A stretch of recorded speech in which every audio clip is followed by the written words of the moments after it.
President of Emirates Sir Tim Clark, candid discussion during interesting times. We've seen countries take fairly draconian positions with regard to access and international travel. We're not going to see capacity return to the levels we had hoped for just a few months ago. If we don't fly airplanes, we don't get any cash. A child of 3 can get to those sums fairly quickly. Sir Tim Clark, president of Emirates Airline, sat down with Peter Harbison of Kappa Live for an candid discussion, as he put it during interesting times. Following is a transcript of their discussion. Peter Harbison: Sir Tim, let's kick off with the big picture, where we stand at the moment through your eyes. Before we started, Before we came on, I was making the observation that there seems to be a very big difference in the risk profile, the risk tolerance that some countries are able to make in terms of, for example, the US accepting, seemingly without too much of a problem, 4,000 deaths a day, yet the industry is going ahead with 50% capacity. Contrasted with China, which very much got it under control, things under control, but during this Chinese Lunar New Year, the Lunar New Year, they've actually been very, very restrictive, even though there's only been a handful of cases in China because they want to keep it under control. So, there's this sort of tandem issue of, do you proceed with growth and keep the economy going, or do you actually get the pandemic under control? And that's obviously not a simple yes/no answer. But how do you see this panning out as it affects you at Emirates, particularly as a purely international carrier with literally hundreds of governments to deal with? Tim Clark: Well, of course we look at it that every day by country, and we can see, as you rightly alluded to, different approaches, different imperatives with regard to how countries go about bringing this under control or balancing an audible 0:02 and 33 seconds, with opening economies, etc. But by and large, I would say that looking at, you mentioned the United States, looking at Europe, looking at Oceania, looking at South America, Africa, the tendency is to control first, restrict for longer, and then open when the metrics suggest that things are going to get better. And over the last 48 hours, we've seen countries take fairly draconian positions with regard to access and international travel. Particularly yesterday was the United Kingdom with the set rules that have been imposed with regard to quarantine. Scotland going even further. We've seen Canada cancel operations into North America and other places. And it goes on. This is all driven by the fact that in the summer of last year we thought we were through it, we thought we had a handle on this virus, and then we got the mutations that came out of South Africa, or even the United Kingdom and Brazil. And they're proving more difficult to handle. Inaudible 0:03 and 41 seconds, they get an understanding through the genomic sequencing of how they're going to deal with these viruses. Countries will continue to close their borders. It'll make life more difficult for international travel.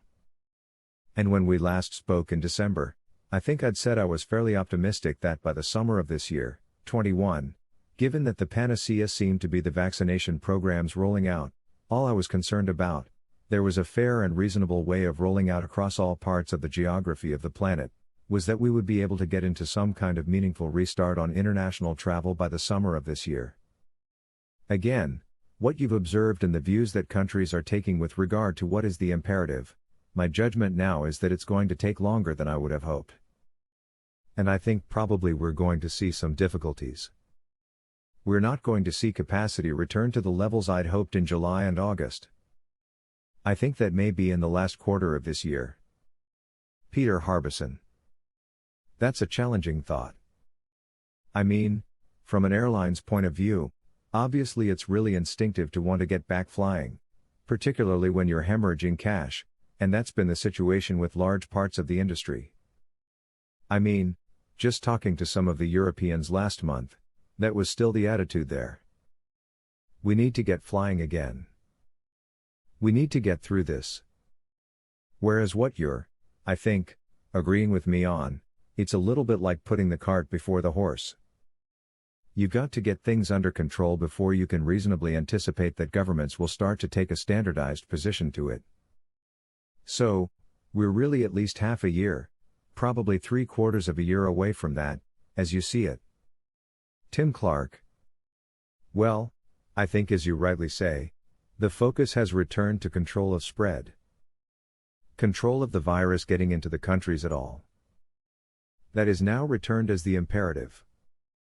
Protect your, using the axioms of the British government, NHS, save lives, all the other things. Whereas before it was more into, as Boris Johnson said, we'll be getting on holiday in March, April, or whatever it was.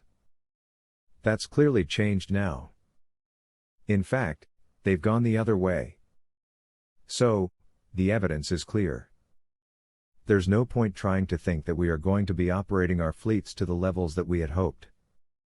And goodness me, we're in the business of flying airplanes. If we don't fly airplanes, we don't get any cash. A child of 3 can get to those sums fairly quickly.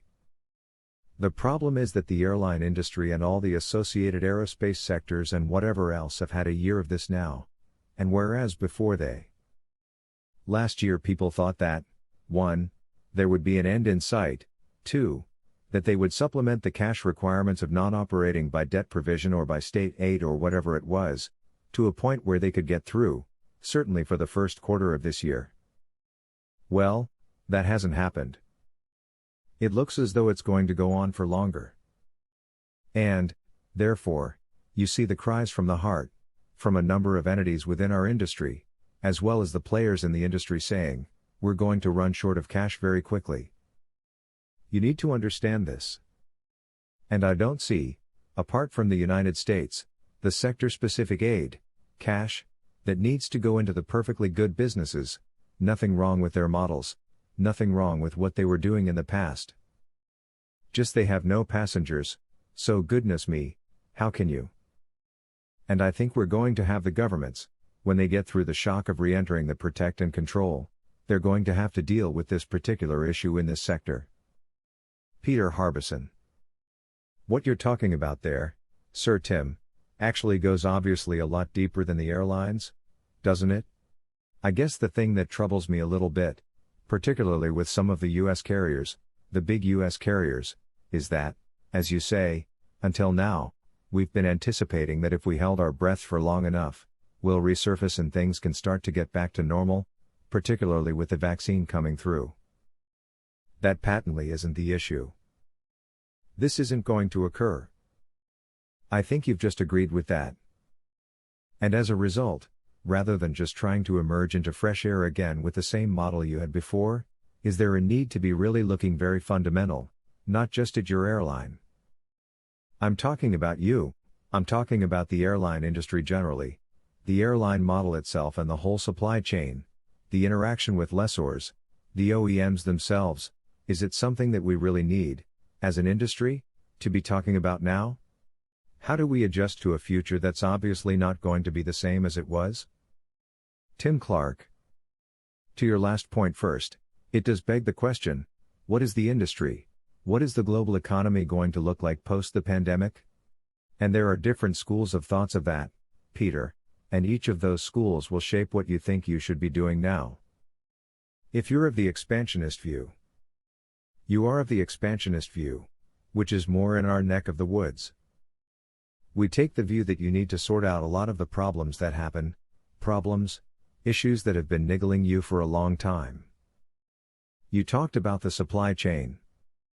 You talked about the relationship with lessors, with banks, with the entities that buy into our business, which perhaps are extracting more value in the past than we would have liked.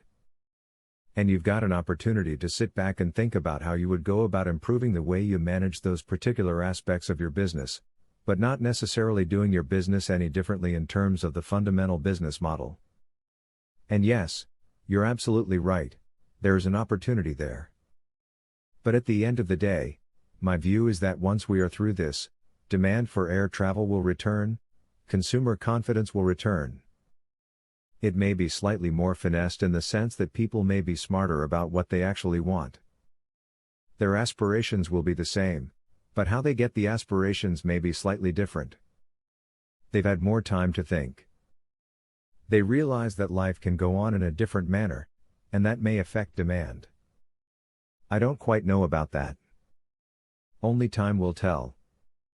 But I'm not sure it's the right time to start thinking about whether your business model is fit for purpose.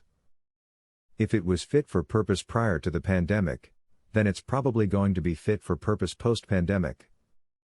If there was a fundamental problem prior to that, then there's no point blaming the pandemic for the fact that you failed. It was going to happen anyway, perhaps now sooner rather than later. So those businesses that had very good, cash-rich, profitable business models prior to the pandemic, I don't see why they would be any different in terms of how their products are perceived in the market. They could be smarter. They could be more cost-effective in how they do it. They could have applied digital technologies a little bit more to the fore than perhaps they had. That'll be able to identify those areas of value that they can enhance in the business. We've all had time to sit around and do that. And there's a lot of work going on in Emirates, as we speak, about what we can do in terms of the BTC relationships and how we manage the supply chain into the company. That doesn't concern me. What concerns me more is that the ability of those industries in the same situation as we are, whether it be low cost or medium or long haul or full service, that just haven't got the cash resource to deal with no income coming in. And there is an obligation to ensure that this sector survives, and it's no point to worry about state aid or who gets what. First thing, get it going. Keep it healthy and active. It's so important to the global economy, and deal with the rest afterwards. Also, one worries a little bit about the supply, the aerospace sectors, whether it be propulsion, whether it be manufacturing. We've seen some terrible situations, for instance, in Boeing recently, added to the MAX issues that they've had. It's certainly been a bad year, but it's not so much the Boeings of the world we need to worry about or the Airbuses. It's the supply chain into them. The seat vendor, inaudible 0, 12 and 25 seconds, manufacturers, the small industries that provide components, conduits, whatever it is. As you construct the airplanes, they rely on a huge. If they haven't got the cash, then you're going to have a problem with building airplanes, even though demand may return. So, it's a question of managing this desperately difficult situation, driven by cash more than anything else, and trying to get through that. Peter Harbison. Yeah. And as you go down the supply chain to the smaller companies, there's been a lot of pressure on them even before COVID, which has forced consolidation, less competition in those suppliers and therefore probably a more fragile position as well. So yeah, that's something that once we've stopped the need to hold our breaths, we're going to have to start readapting to that. But so, Tim, can I take it? Let's look at Emirates versus the rest of the world. If I could have you stand back from the whole industry, which I'm sure you do from time to time. Rolls-Royce, for example, just downgraded its projection of the number of wide-bodies that are going to be flying this year. Last October, they talked about something like 70%. Now they're talking about 55%. So, if they're correct, and I think a lot of people would more or less agree with those numbers, you're talking about a much smaller industry next year in long-haul flying. Is that a good thing for you? Are you the ones who are in the best position to increase your relative market share in that half-a-size market? Tim Clark. Well, I suppose from a predatorial point of view, competitive point of view, we have a very large fleet, which unlike others have discarded or retired or put into mothballs. We haven't done that. The airplanes are being kept in an advanced state of readiness for operations as soon as we need it. There is a view that there will be a stripping out of capacity over the next 2 or 3 years, because of what I just said. Capacity has been taken out and will not be replaced. There was also a view that the number of aircraft that will be supplied by both Boeing and Airbus will diminish against their original contract. We know that for certain now, because of what Boeing has said recently. So, if you take this all together, there is likely to be a shortage of capacity principally in the medium long-haul markets. And given that the capacity will be, as I think it may be, and that demand, if I am right, will be very strong in multiple segments, not all, there could be a supply/demand issue. That's for everybody to take a view. My view is that the most important thing is, and I say this with a kind of industry hat on, rather than the Emirates Airline situation, which is a dominant carrier on the international scene, it's far better to have healthy competition and that the carriers that are doing a good job in all the geographical sectors of the world can continue to operate. It serves no purpose for one carrier to dominate and price gouge or whatever. That is short-term thinking. It's not healthy thinking, and it doesn't do anybody any favors. We have to recognize that many companies are taking on enormous amount of debt. Their balance sheets are fairly stricken. They have to deal with the impairment of those balance sheets over time to get them off their balance sheet so they can function as fully commercial operations again. And with an industry view, I sympathize with that imperative. It's not what they want to do, but they have to do it. So, I'm hoping that there will be an adjustment. There will be an adjustment, and I think it's more on the supply side that will be a problem, not the demand side. So, if people believe as I do, I would suggest that what they should be thinking about is the upside, not the downside, and that demand will drive to the upside and that will cause you to think about capacity. Probably heresy in many areas of the world today, or inaudible 0:16 and 56 seconds, or head offices, but my instinct is telling me that this is going to come good and it'll come back at a pace. So be prepared. Peter Harbison. I guess the important thing in the meantime is that you're still there when it does. And I guess that's an issue for a number of airlines, as they look down the next 6 months or so. So, Tim, you talk in terms of medium to long haul coming back. In terms of market demand, if we do have an industry that's pretty much half the size both on the demand and supply side, and probably that's more or less where we're looking at for the next year or so, or even longer than the next year if we don't get back into business till September. You've always sworn by the 777 in the past, the large aircraft. You've taken it into some very big regional market or some relatively small regional markets that you made big. Is that for you going to be the aircraft of the future? The 787s is something that you've been. The future, the 787s is something that you've been looking at, or the 777X. Where is your general direction heading as a major international long-haul carrier? Sorry, if I could just add one thing to that too, given there's a lot of low-cost short-haul, medium-haul, and long-haul operation now coming through with the Neolers and so forth, that the market was shifting anyway, wasn't it? So where do you stand in terms of, say, the 787 versus the 777X? Tim Clark. Well, I think you just got to roll the clock back to prior pandemic. So, this disruption, this disturbance that the virus has caused, I'm not going to be. Let's say it's not so transformational that it's caused us to challenge what we were doing and had planned to do. We had already ordered 350s. We had already ordered 787s. We were the driving force behind the transformation into the 777X, and we sat with Boeing a long time ago defining what the airplane had to do, the crossover of 87 technologies into the airplane. So, we were very interested in that airplane.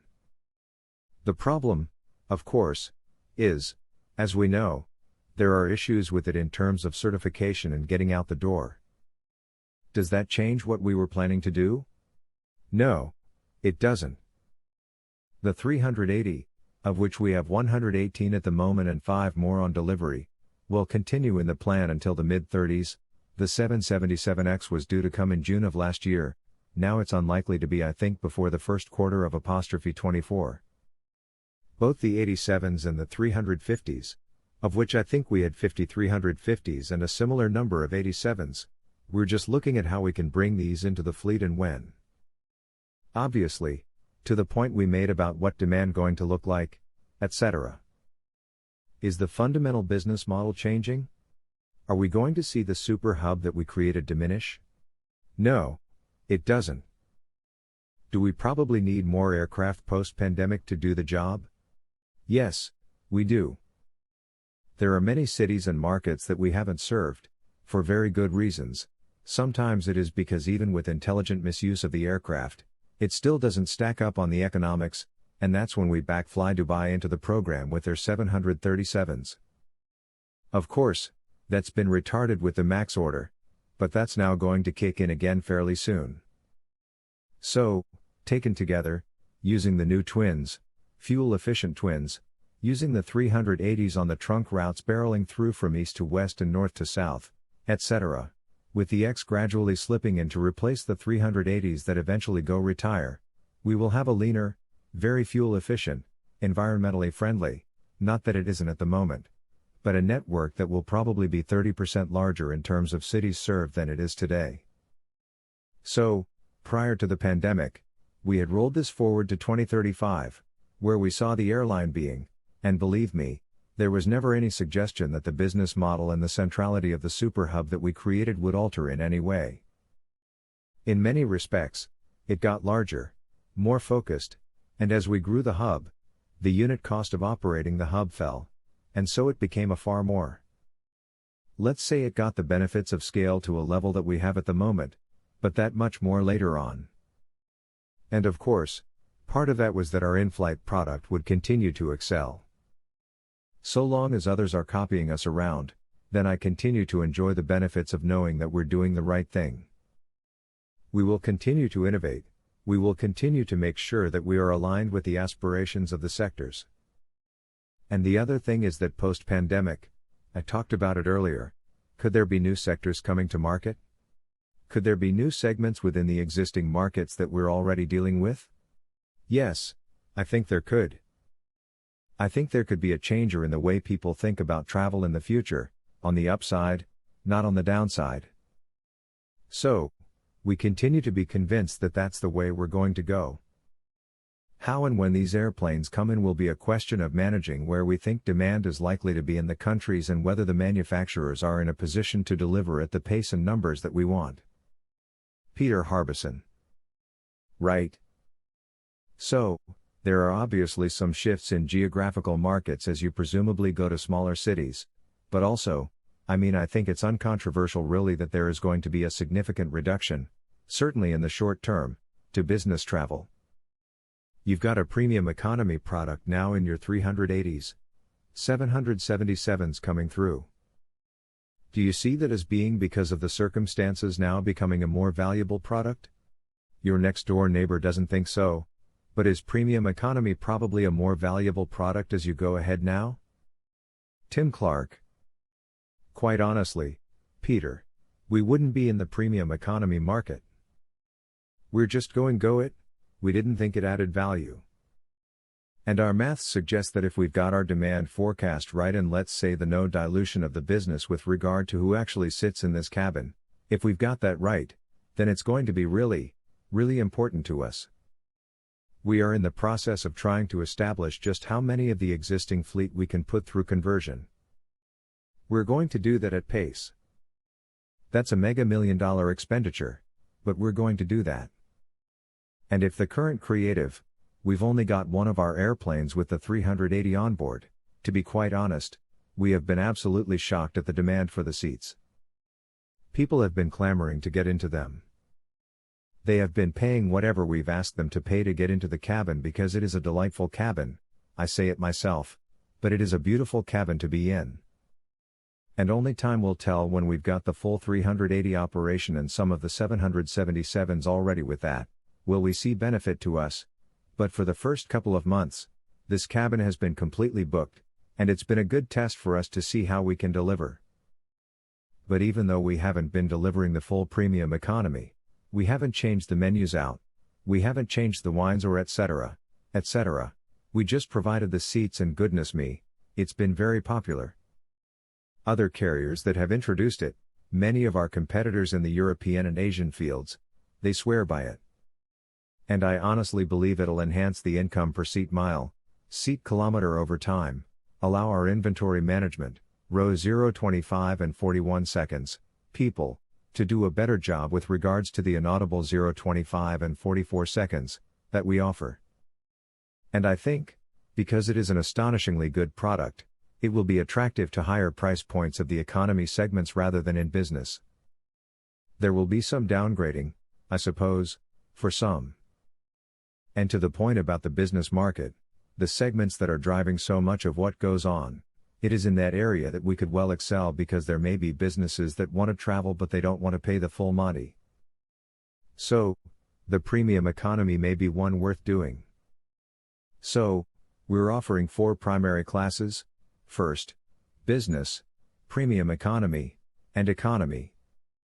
I think that's well within our capability delivering and excelling at.